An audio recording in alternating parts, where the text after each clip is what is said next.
What's happening, guys? I haven't gone live in a while, so I thought I'd hop in, do a quick video for you guys. It's Uncle Makara. Let's tap in. Let's get it. Okay. Welcome to the channel. If you're new, make sure you hit that like and subscribe button. Haven't gone live in a while, so thought I would just get it all out there. You know what I mean?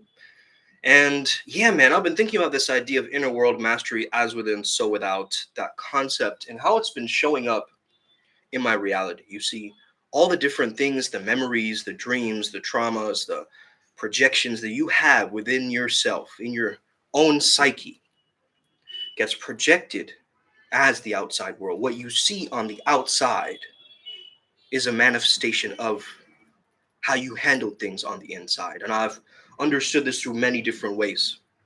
And what's important to understand is it really comes down to your default mode network, okay? So your default mode network is something that is basically the reprogrammer, okay? This is what kind of stores your limiting beliefs in that particular state of mind where you're in that mode, in a sense, okay? You're in that mode where you're just absorbing whatever is coming up your way. Okay, you're just absorbing whatever is coming up in your own subconscious reality. Okay, and if you're in a theta or a delta wave of consciousness, okay, you can do this through brainwave entrainment, guided hypnosis, trance states, trance channeling, different states of mind. You can actually change that default mode network. That's why it works so well. Okay, so first of all, let's start with that understanding and that analogy, that we are these internal creatures, and how we feel about ourselves on the inside in the internal world manifests on the external plane, on what we see physically. Okay, so let's say that you are running an internal museum of all of these different deities that you connect with. Maybe it could be even from different pantheons. You don't know, because you've had different lives before, right? You could have a life as a European. You could have had a life as an Asian, South Asian, um, North Asian. You know what I mean? Like you could have been black. You could have been white. You could have been, Puerto Rican in your past life. So understand that there might be certain cultural shifts in your own psyche based on the imprinting of your past. Like, a lot of people feel very drawn to these ancient teachings, right? And I think that's there for a very, very specific reason, actually, right? The people who are looking up stuff about the Anunnaki, or, doing work with Egypt, or people who are slowly starting to wake up to the understandings of, Shiva's teachings, or others who are like understanding that, Muhammad spoke to an angel, right? In communion with that angel to write the Quran. It's also understood that Jesus's name itself holds such a power over the demonic realm, right? Knowing all of these things, it's very, very important in terms of understanding how to weave with all of the spiritual information, because it can get very heady, and people use a bunch of jargons that will completely shift you off of the path almost, right? If people are talking about Advaita and non-dual, it seems like people are just using spirituality as an escape rather than as a benefit, as a tool, as an advancement in life. And I myself and my business partner, Ryan G, and one of my best friends, we understand that it's different, man. It's different. We're looking at it like spiritual athletes. And when it comes down to athleticism, it's about that drive, right? And what that drive is, we're not so sure. Is it the drive to procreate, which happens internally through the chakra system as it rises in our own senses, in our own states? Okay. Is it the fact that, other people will attract what we are? So how we're being, how we're, progressing in life, how we're showing ourselves on camera, or maybe we're showing off, maybe we're not showing off enough. Okay. So there's always this kind of weaving that you have to do to get back to your equilibrium, to get back to your default mode network. Your default mode is where you're at. Okay, where's your baseline at? When you're normal, when you're just chill, where are you at? Okay, so from where you are at, you might get a lot of different things coming in. Okay, a lot of input, a lot of stimulus, a lot of different concepts that you're wrestling with. So if you're wrestling with two different concepts, they might seem contradictory, whereas they are complementary. Okay, so this is what happens when there's the battle of the sexes. Okay, we have the meninists and the feminists are kind of opposed and creating this principle of hatred towards each other, right? The same thing with different religions, the same thing with different castes, the same thing with to in group, out group, any kind of situation where you see this animosity and this hate or this divide between two people. It comes from the internal divide. It comes from us saying that that is not a part of me, right? Forgiveness is a permission slip that tells you that that person is separate from you. Okay, so understand that if you forgive, you're also forgiving yourself, right? And that understanding came from Shivaji and his teachings. I do channeling sessions actually every Monday. And I've been doing this for 2 years or more now, like 3 years probably, okay? And I've gotten very, very good at it. And I've taught many others how to do this as well. And it's been happening as a byproduct of people maybe going to my events or visiting me in person as well. And maybe a lot of people can attest to this, from Joey and Wade, who've met me as an online character, right, and then finally got to hang out with me in person and like getting to that realness. And I think that's a very, very different paradigm that you might have to step into at times, because it's like, yeah, you have your kind of like online tribe, but it's like then you meet them in person and then it's a completely different experience, right? And so really understand that what we're really creating here, guys, is a movement. Okay, Primal Sutra is this understanding that we are going back to our origin points. Okay, we're going back to our origin points, our source consciousness, our primordial Om energy, the energy which we have learned to shame in culture. Okay, and we call the female goddess Devi. Okay, one letter away from devil. Understand that. Okay, and there's a lot of shaming of the feminine and that energy. Okay, whereas you've got to almost embrace and accept that reality, because the thing is, the 5D, the divine feminine, is rising right now.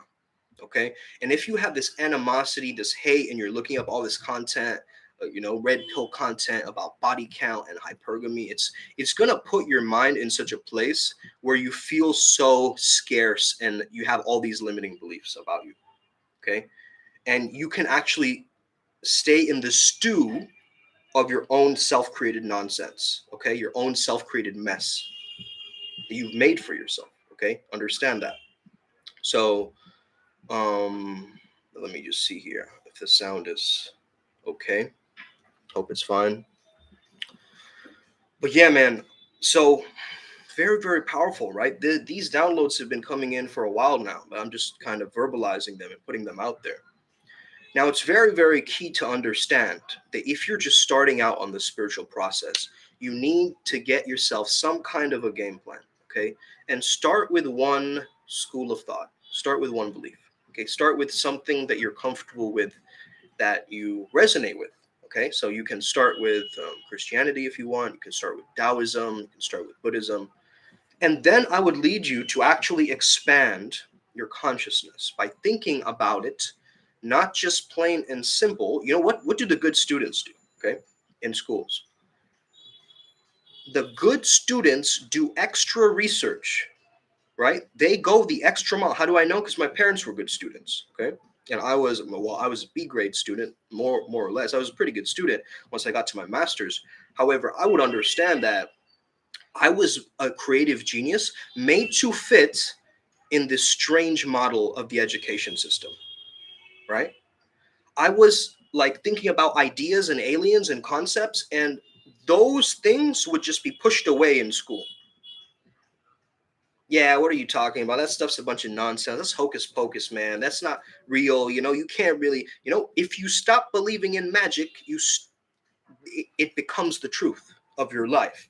You see what I'm saying? So, whoa, it's magic. When I started to understand that, this stuff is realer than I thought, and especially studying like Carl Jung and understanding archetypes, the fact that all of these characters that show up in our physical world are aspects of our own psyche, right? Personified in people. So it's like you are projecting your mom and dad, your consciousness. You even manifested me to tell you this message. Like that blows my mind. That really blows my mind, because this is understanding that, we are all one consciousness, and it's doing what it needs to do in that specific moment to figure itself out. You see, it's like a single cell organism understanding that it's a part of so many other cells in the system. You see, but the subject and object, our egos is, so the ego is almost like the devil that keeps you in your sense perception. Okay, because your senses will tell you how to think and then how to feel. Okay, when God realization comes, or self realization, true self, that's God, or if you want to call it that, right? So it's not like these guys are Kimura-ing each other, right? The God and the devil. It's more so that these are themes. Okay, it's a theme of good and evil, and we've seen this in every single movie, right? And even Diwali a little while back, that was a celebration of good over evil, right? So it's that understanding that we've always had this understanding, right? Growing up, that this devil on the shoulder, this angel on the shoulder, right? This guilty conscience and this maybe conscious conscience, okay? Or more appropriate or helpful conscience, advancing consciousness rather than, taking you away, giving you the quick fixes, the shortcuts, the band-aid solutions, the instant gratification, dopamine hits, the, scrolling in a rabbit hole, feeling bad about yourself, for ages and ages, going into a deep depression or like a, anxiety. Like that is the work of the darker realms, okay? The temptations, the pull towards these certain things. And the more you shame the sexuality and all this stuff, the more it's going to be like this huge curse to you. Okay. Whereas we as Primal Sutra, we understand that is life force energy, that's libido. That's what moves the world forward. That's what has made so many amazing things happen in this world, right? We've understood that there are certain things, right, in this waking reality, in this life, that if you understand how to optimize it, you will become, right, almost a reservoir of all of this wisdom. Okay. And that wisdom is so key for the next generation who understand how to be more conscious, more mindful in their own communities growing up, and not to slide or become lopsided in your personality. So you start just playing the role that is most safe to you. A lot of people, they go into self-service rather than planet service. Okay. They make it about it's not about it's like the customer does not come first. The sale comes first. That's the mindset, right, in the background. But the ones who are truly shifting the consciousness, you understand they are giving and showing up, irregardless of the fact if there's some kind of a achievement or reward or pat on the back or, blue check mark or, a little smiley face, a little sticker you used to get, when you were younger, by a teacher, like that little proof of validation, oh, you finally did it. Oh, great. Now you're finally good enough. Okay. I'm not going to let some piece of paper determine my worth and my reality. I'm not going to let another person determine my worth and my reality. You see, my worth is simply because I exist in this incarnation and I am here present as an observer along with other observers, right? And I understand that we're all in this one giant server together to serve. Okay. So understand that I'm not here, hating on anybody, I could maybe momentarily, but what is it really doing? It's a hate from that part of me in myself. You see? So if I'm hating like, oh man, those people are so annoying, bro. Like when they do that, like, do you find that particular quality irritating within yourself? Or maybe did you have that quality in the past? Do you get what I mean? Like, I personally, I get annoyed by really fucking dorky nice guys who are like very like, in their own shell, like they really want to express themselves, but then they can't. I get triggered by that. Why? Because I used to be that, right? I used to be the wallflower. I used to be the one who sits in the corner and doesn't say anything. lets myself go into. But what I was doing during that time, which was ultra powerful as an introvert, was I was creating my imagination. I was creating my internal world. And that fantasy in my gene keys as well, right? I think it's 63. I'm not too sure, but 24, 63, I forget. But it's the one that goes from fantasy to emanation, okay? And I really want you to understand that, okay? A fantasy is still hidden. It is still in the background. It's still the work of the devil. You see, it's still the work of the darkness. Whereas when the fantasy starts to emanate into the physical world and it starts to manifest as something that is tangible, that is here, as well as in the mind, that's when the mind, body, and spirit are connected and working together. You see, but what a lot of people do is they rely only on the mind, only on the body, only on the spirit, and they miss out on that holistic transformation or that growth. Right? You've seen many people like this, perhaps, throughout your life, throughout your day. You see them walking around with their heads down in the subway, and you keep wondering, like, why are people like this? What's happening to the world around me, right? Where's the positive energy? Wherever you go, there's always some kind of a fear agenda, right? Being portrayed or put out there. But what if there was such a powerful measure for yourself? What if you had such a powerful measure that you were getting better simultaneously as you were going inwards? What if you had that understanding that the more I receive the silence, I can actually listen to the universe's guidance, away from the noise, away from, there's so much noise out here in India, I need that bit of silence in my internal world. I need my inner Shangri-La in order to adjust things. Okay? Fred Rogers in that movie, he said, whatever is mentionable is manageable. If you can put it into words, you know the magic spell now. You see, you've exposed it to the light. Earlier, it was in the darkness. Okay? Let's say you're nervous to talk to somebody. If you keep that in the darkness, it's going to bubble up inside and distort itself and find different, clarifying viewpoints and stay there and get stickier and muckier. And it's just going to revolve in your head, and you start overthinking and you start regretting, and then you start resenting, and then you start judging it. But if you're just like, hey, man, I'm really nervous to talk to you. You just put it out there. Like, boom. Authentic truth in that moment. Why? Because then I know that that's a flaw in my character. If I do something within my own authenticity and I understand that it's actually bad for me to be like that or say it like that or behave like that or move like that or whatever, I understand I have to calibrate that authenticity. You get what I mean? So I'm going to be authentic until I want to adjust towards that version of me that I truly prefer. Okay, I'm slowly adjusting. I'm not adjusting immediately. I'm not making that switch immediately. What I'm doing is I'm slowly weaning into it and making myself more comfortable with these realizations and understandings. Okay, and I'm not getting into a comparison trap of comparing myself to other coaches out there or other spiritual YouTubers out there or other influencers out there. Okay, I prefer being an impactor than an influencer, Because impact is like pow. Influence is very subtle. It's in the background. Though there is some influence, probably, unknowingly there might be. I'm more interested in the impact aspect of things.